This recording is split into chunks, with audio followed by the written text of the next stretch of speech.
Oh, I'm sorry. I must have been taking a nap there. I apologize. Has this ever happened to you when you've been listening to a lecture or a presentation? You fall asleep, or maybe your mind starts to wander, and then when you realize you've been asleep or that your mind has been wandering, you don't know what the presenter is talking about, and you don't know where they are in the lecture or presentation. This can be quite common. And although we want our audience to pay attention at all times, we can't necessarily control that. We can't control what they're thinking about as they're listening to us. But what we can do is have a very organized presentation so that if someone's mind were to wander, they can hear the words we're saying and have an idea of what part of the presentation we're in.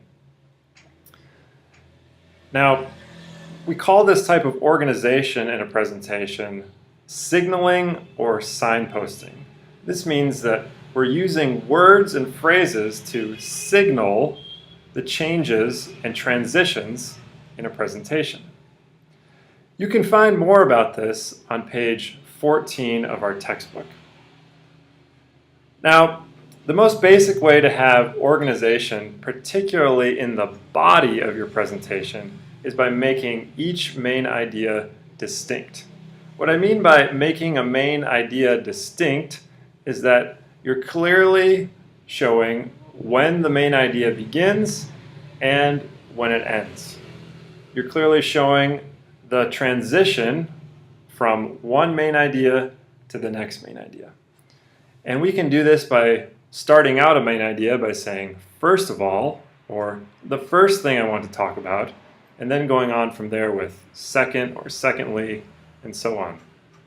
So that's a way to create organization within the body of our presentation to show when one main idea begins and then ends, and then another main idea begins. We also need organization within a main idea.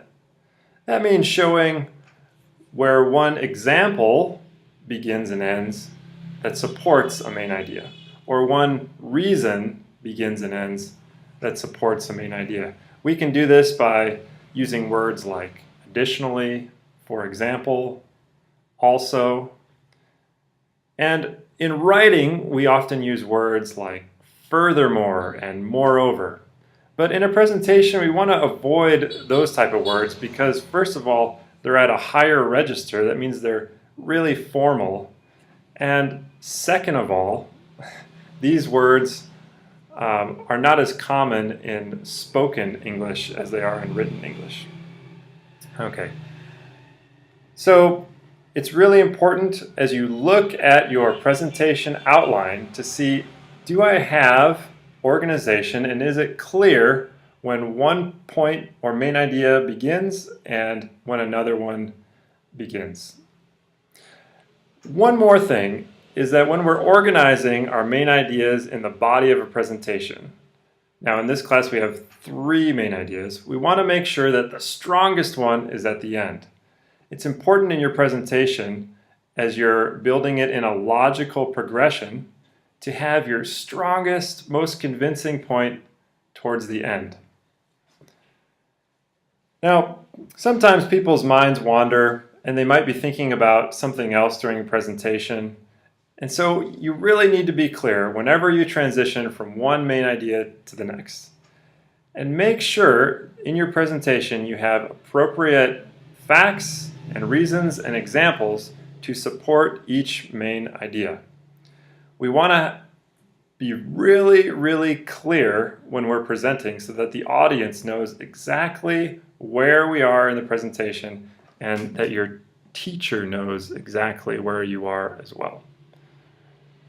So, make sure you study page 14 for some useful phrases that you can use as you are signaling or signposting your presentation.